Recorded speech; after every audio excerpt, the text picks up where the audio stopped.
Okay. All right. And then we were talking about, so I think fundraising, fine. Then there's the governance structure. I'm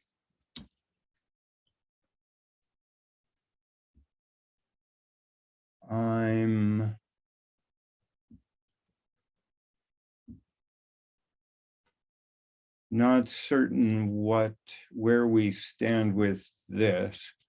I think this means that SILA has its own governance structure, which we would have to merge into. It looks like BDAC doesn't. Yeah, I think we're just going to have to skip this because it's not, without some of the people who led these investigations, I don't think we can do much. Unless someone has some issue to raise or some information about these. I know, yeah, okay. I know NumFocus has example governance structures, and we could look into that possibly also as something we could adopt. Oh yeah, and I just added a bullet here to raise the issue of bringing the container ontology sort of fully into bioprotocols and making it sustainable as well. Right now we have a public server that people can use, but it's just running off my corporate credit card on an anonymous host at AWS. Okay, so maybe we can just go through last week's new issues.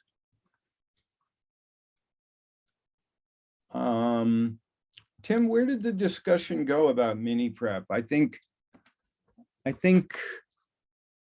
you raised it and Jake sort of was saying, well, we don't have the people currently to support this, but if anyone wants to do it, that would be great.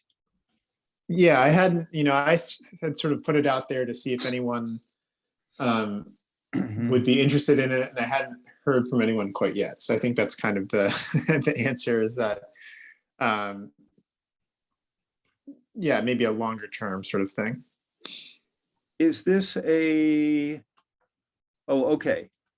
So did this by any chance get a GitHub issue? It didn't. Yeah, I mean, that is sort of maybe a meta issue, just kind of how to structure different concerns or suggestions or comments about the project. This was just purely presented as a mailing list email. I mean, the only reason I raised that is, sometimes people, in a lot of these projects, there are issues that are tagged as being good for, a new person joining the group to try out. And this might actually be a good one, I think. Yeah, I mean, I can definitely make like an issue. It just sort of was like not knowing necessarily how to structure it and trying to kind of reach out to as many people as possible. The mailing list seemed like no, I think the default. The mailing list is a great idea. It's just that I also think this is such a good idea that it would be good to make it as an issue, and then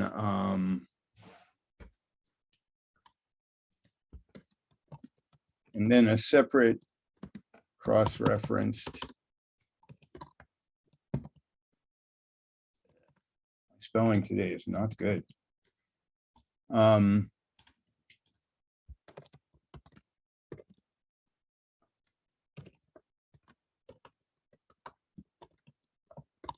There. Yeah. Wow. So let's see, the next one. I'm afraid I wasn't at the last meeting, so I'm not sure what BPMN is. Yeah, so Oh, I it's think the it's business process, right? correct. Yeah, business process model notation, I think, is what the acronym stands for. I'd essentially just sent out an email to sort of the core team, just presenting a pharma use case of BPMN that was being used to sort of organize lab work. So I was Mhm. like, here's a guy that's been thinking a lot about Mm, essentially process modeling, which is more or less what PAML is trying to sort of accomplish in a more, biologically kind of focused way. So just presented that Roche guy as sort of a potential connection. Maybe he'd be interested in PAML, or maybe he would have feedback on it mhm. if you could make that connection, which I think is the Right. trick. So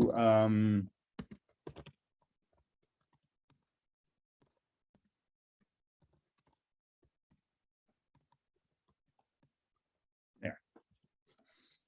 Because I've definitely found, there's going to be a lot of biologists and chemists who understand lab work really well, but they probably, they understand protocols, but this idea of kind of PAML process modeling and kind of the mental models that go along with that about, how things aren't necessarily deterministic if you sort of don't define them in the order that they should be going. There's just a lot of additional concepts that get brought in. So that's at least one person who would understand kind of the more process modeling side of things. Yeah, yeah. And I think bringing someone like that in would be great. Let's see, the next two, I wish Augustine was here because the documentation style, we discussed this a little on GitHub, and I guess I just think we should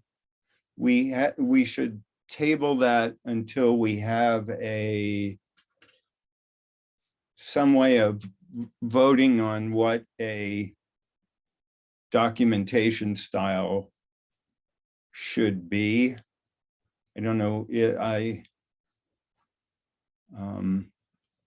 mean, I noticed that the BBN folks aren't here, and they've been writing a lot of the Python, so I don't think we could really discuss this much without their participation. Okay, so table for next week. Both of these, I think. Because I think the documentation style would influence how we would structure the landing page.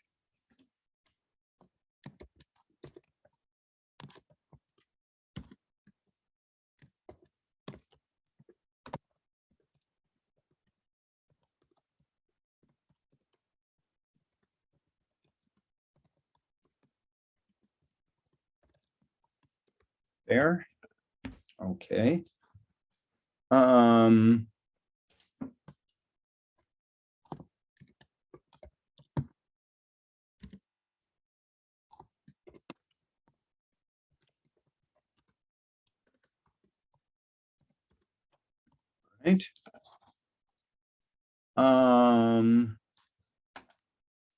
Let's see. I don't think we have anyone here who has raised the issue of context. Do we? Oh, yeah, there's some kind of confusion about something about the server. That is something we can discuss later. I don't think this group needs that to participate in that discussion.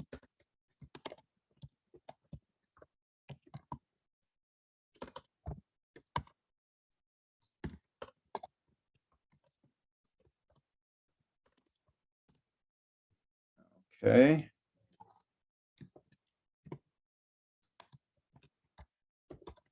That's what I'd propose. Okay,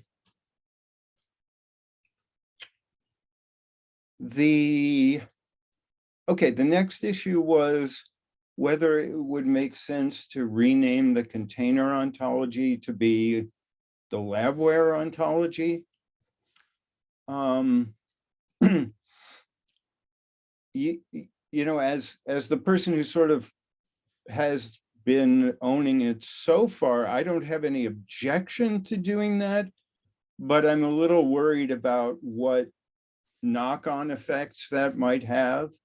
I think it's still something we could do now because we haven't, you know, firmly chosen an IRI for the ontology, and so everything is pretty substantially up in flux right now. So for those who haven't looked at the GitHub issue, the question was, in discussions like we had at Harmony, there's some confusion because containers could be the physical containers we've been talking about, or they could be things like Docker containers. And maybe we should look for a term that has a more clear meaning. Does anyone here have strong feelings that we could about this, that we should record? Or if you would prefer, we can table this and have the discussion on the GitHub issue just as easily. Either one is fine. I'm happy to just discuss on the GitHub issue. Okay. I mean, I do think it's a good point. Okay. And well, how about we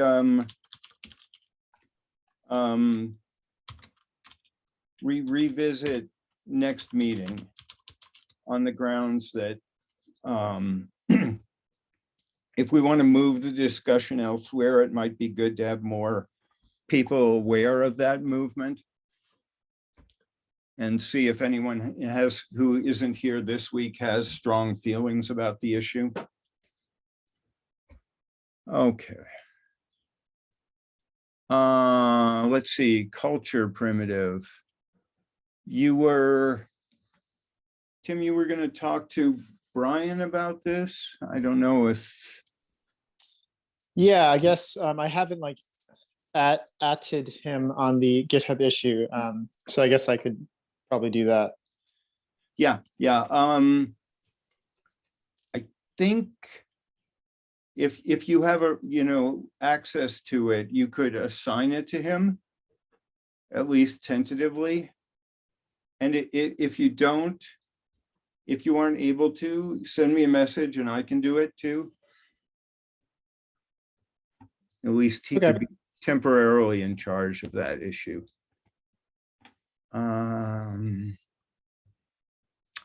don't know what these next two are. The next three all seem like they're probably below our pay grade at this meeting.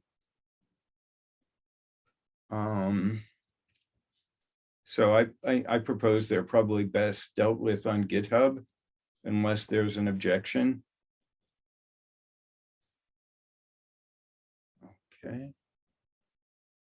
Hearing none. iGEM protocols. Jake, I see you've joined us. Do you want to talk about this, or do you know?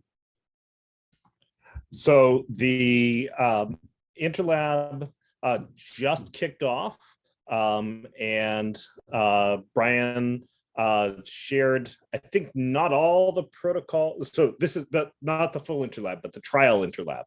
The internal test just kicked off. Not all of the protocols were able to be converted in time.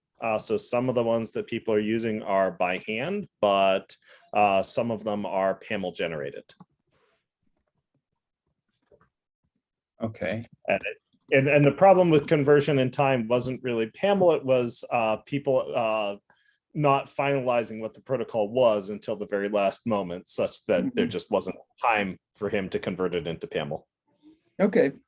So, that we'll get feedback on that, within the next couple of weeks, as people, run stuff and hopefully use some of the PAML versions of it. None of it is OpenTrons enabled, of course. It's all, just by hand stuff. And the next step there is, so they're also just started recruiting teams. So the full thing should kick off in early June, probably.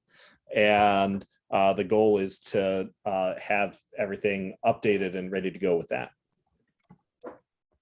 And when you say everything updated, you mean everything PAML'd? Yes. Okay.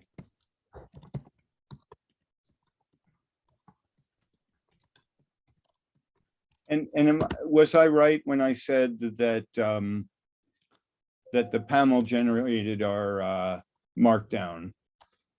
Correct?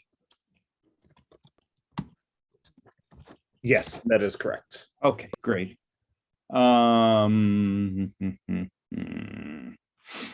are these 3 items there: developing transfer maps, including images. These look like sort of like gaps being addressed.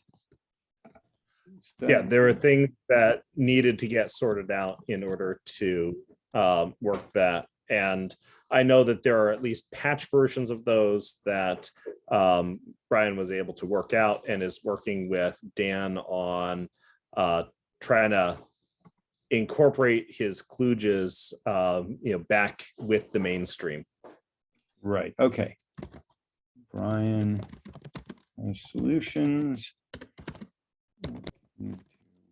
But the solutions aren't necessarily the right solutions, and so he's trying to use Dan's solutions and or bring pieces over.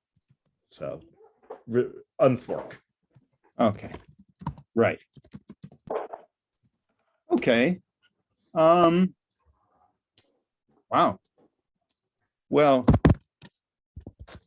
having limited participation this week has been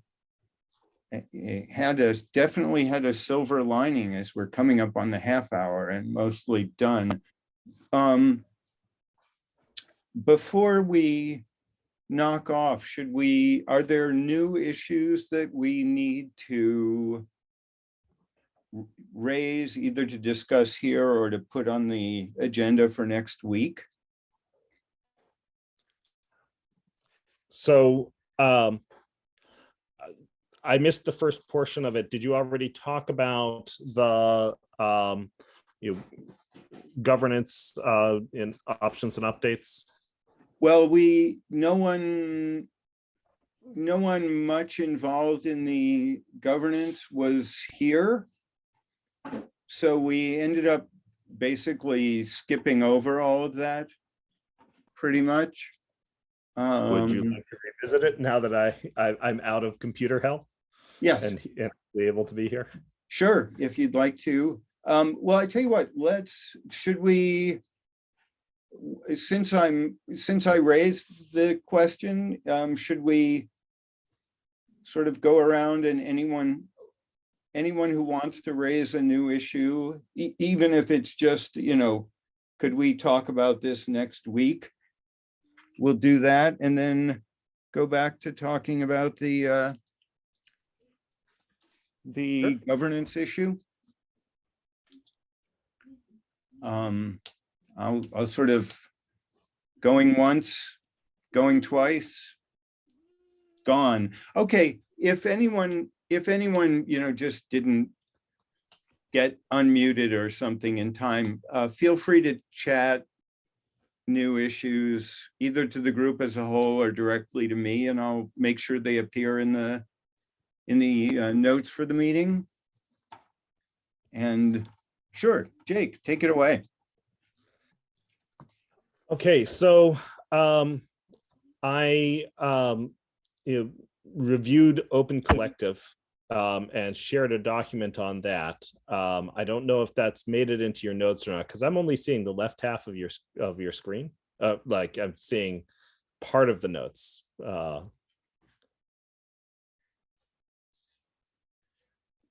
So did anybody get a chance to take a look at the notes I'd shared on Open Collective and have, yes, there we go. So the Jake, when I tried to chase most of these links, they didn't go anywhere. So like this one, oh, this one worked. Last other one. Yeah. Oh, so that's, oh, that looks like it's still Augustine's slides. This Right, is, yeah. So it looks like the assessment notes that I sent around did not make it into this document. So I'm gonna share a link in the chat here. Mm-hmm. I will put it in.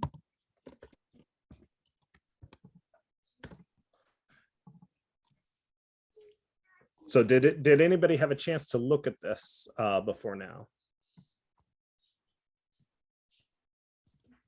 Hearing nothing, I'll I will take a quick drive through them, and feel free to pull that that document up so everybody can see it. Yeah, I will do that.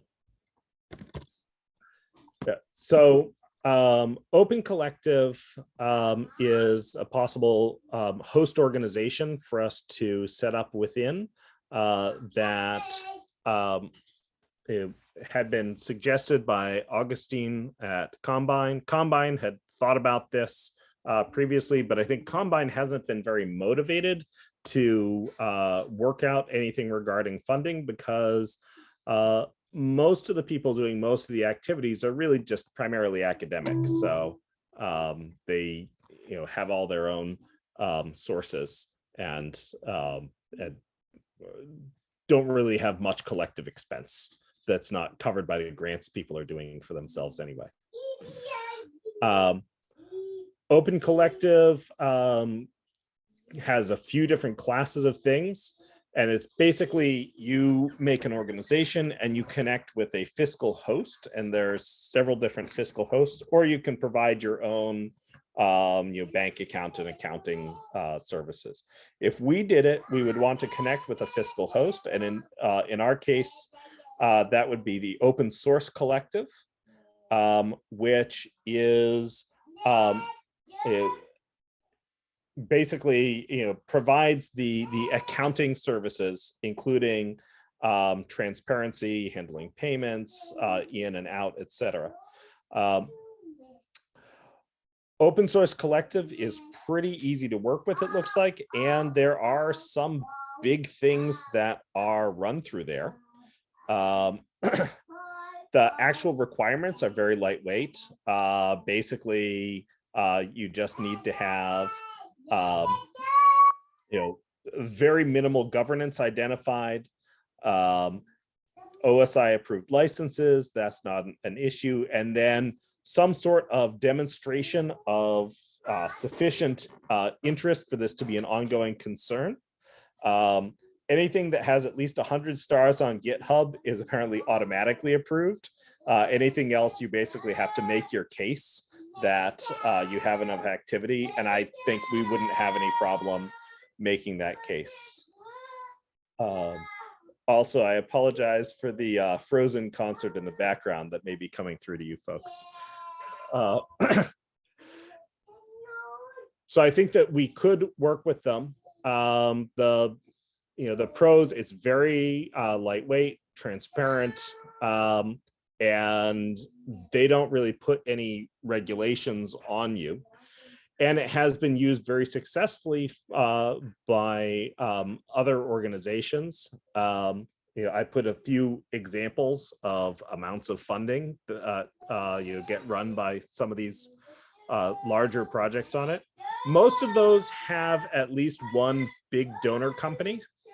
Some of them have several, but a lot of them are, you can tell is, basically a couple of companies who are like, yeah, we're going to fund this thing. And that's where a lot of the money comes from. The cons is there is a significant tax on the funds that go through. It's a 10% overhead cost. That is nowhere near the overhead costs that any of the organizations that various of us belong to would charge for funds routing through them. But it means it's not free. If we did BDAC, we wouldn't have that cost, but we also wouldn't have any of the services that cost supports. I have to notify a person to push the button on sending a check when we actually pay somebody, working with BDAC, where this is all, nicely automated and all. The other thing is, if we can manage to make a connection with Sila, that we could probably benefit a lot from the direct synergies there. This is just an umbrella. It won't hinder us, but it won't help us either, except in an infrastructure sense. So I think that going back to the main notes, Robert, to look at our options.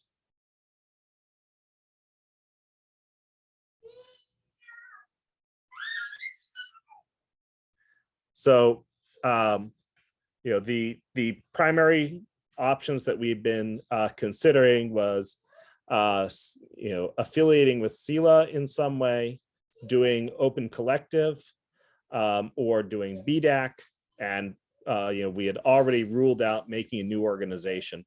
I think that having reviewed Open Collective, I think that we can basically rule out BDAC and say Open Collective is probably a better option for us than BDAC. Is strictly superior, unless for some reason they decide that we aren't tall enough to qualify. But I don't think that would happen. So Tim and me and Dan have a meeting coming up with Sila. And so hopefully from that, we will get to a point of having a clear idea on the path forward from that. And at that point, we'll be able to make a decision one way or another.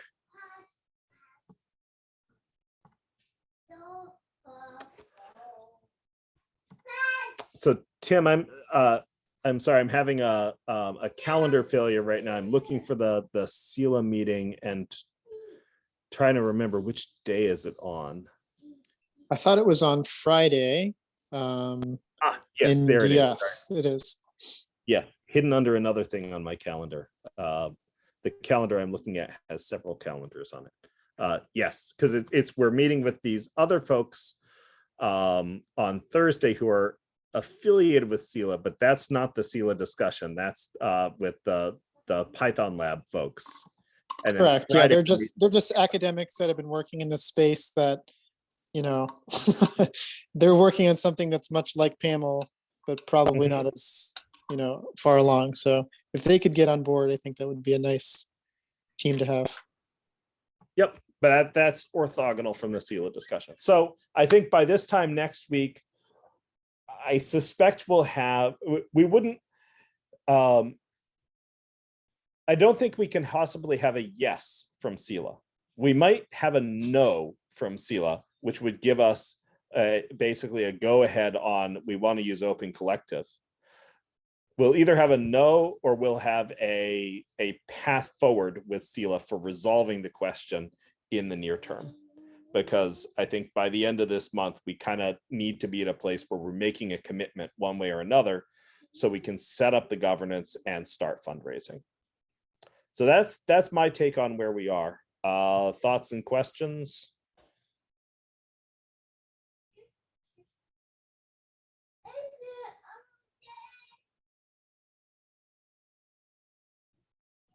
Okay, seeing one thumbs up and hearing nothing from anybody else. So, yep, we'll have a report next week. Okay, thank you, James, as well.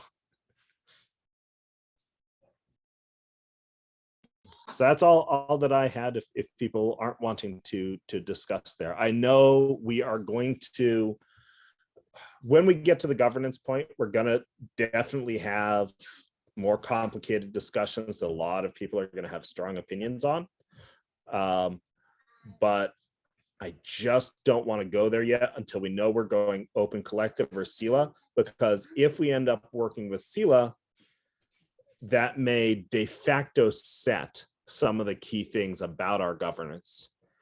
And if we work with open collective, then that also will, there are going to be certain things that we'll have to write into our governance about, for example, who holds certain, positions with respect and permissions with respect to running the open collective systems.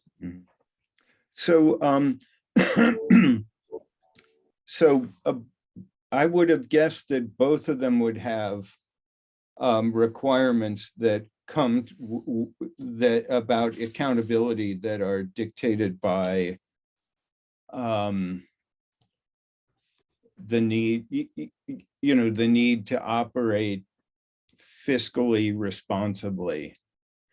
Right. So Open Collective has a very clearly stated set of requirements there. And if we go with Open Collective, a major portion of our governance will be meeting those requirements. Mm-hmm. Another major portion of our governance will be things that have nothing to do with that, about how we regulate our ability to make technical decisions and things like that. Mm-hmm. If we end up working with SELA, it's going to be a custom process of some sort, because SELA, to the best of my understanding, we are asking SELA to do something that SELA hasn't done before. Mm-hmm. And so it's going to be, some sort of a bespoke negotiation that's figured out, which is why my estimate is that we are highly probably going to end up doing Open Collective, just because to make it work with SELA, we will need to ask an organization to do something that it doesn't have a model for on a short time frame. Mm-hmm. And while that may work, and it would be awesome and amazing if it works, the prior probabilities are that it won't work for reasons that have nothing to do with us or SELA really, but just because it's not the right place at the right time with the right model for interfacing these two organizations.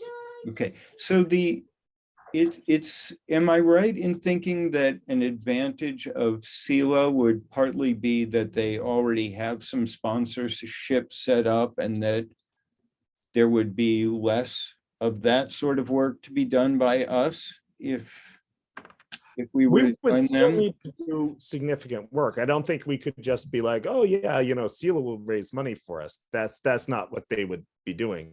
But I think that the idea is that it would be a synergy and a partnership, that like SELA already has, its, funding set up for the work that they want to do. And if this is a new piece of work that they would like to become involved with, then, the fact that what they want to do and what we want to do are very closely aligned with one another means that they could probably do more fundraising to help support it, and we could do new things that may help them get more support for their other stuff. So, but that's, it's all going to be new and custom when it comes to SELA, because we're talking about something that is not an existing model for us to plug into. One of the things that these collectives do for other organizations is often to have a code of conduct? Or would either of those provide that? So I didn't find anything specific in Open Collective about code of conduct. I think that would probably, be sort of umbrella covered by their requirements for the organization having established governance. Mhm. But I think that they are, actually specifically, it's not so much Open Collective as the open source collective, which is the fiscal organization that we'd be affiliating with. I don't think they have any specific requirements about that. Are you asking for more of a question of what do we need to comply with, or more of a position of what can we bootstrap ourselves off of so we don't need to reinvent things? Yeah, I was thinking more the latter. I know, as I said, the only one of these that I've really been involved in was NumFocus a little bit, and one of the things they do is provide they provide a code of conduct, and they also provide, if necessary, they can provide some form of arbitration, which is handy if you're too small an organization to do that for yourself. So I think that we would want to be essentially pulling things other people have made work, Right. when it comes to the question of where do we borrow our governance from. Associating with the fiscal host would help cover the legal aspects, at least when it comes to anything financial. Yeah. If that is the corporate entity.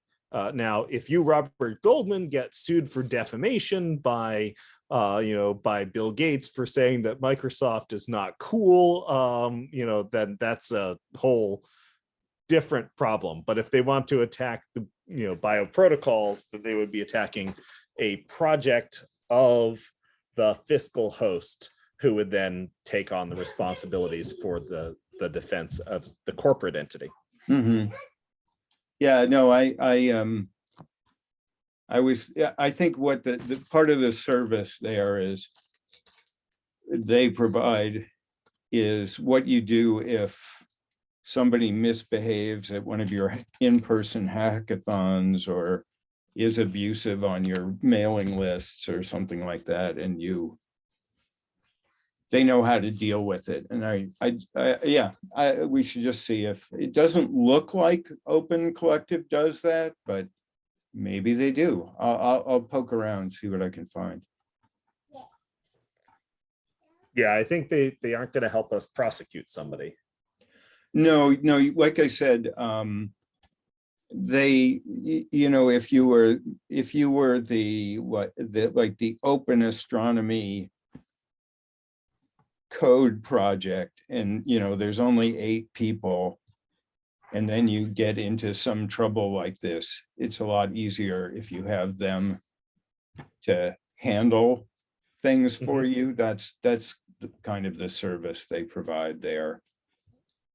If somebody wants to make a complaint, you don't have to figure out how a group of 8 programmers can put together some kind of adjudication board and process and things like that. Yeah, I don't think that we have something readily available for that. Okay, all right. Yeah, just wondering. Okay. I think we've been through the agenda. We don't have new issues, so I think we can move to adjourn. So Hey, see you folks until next week. See you, everyone.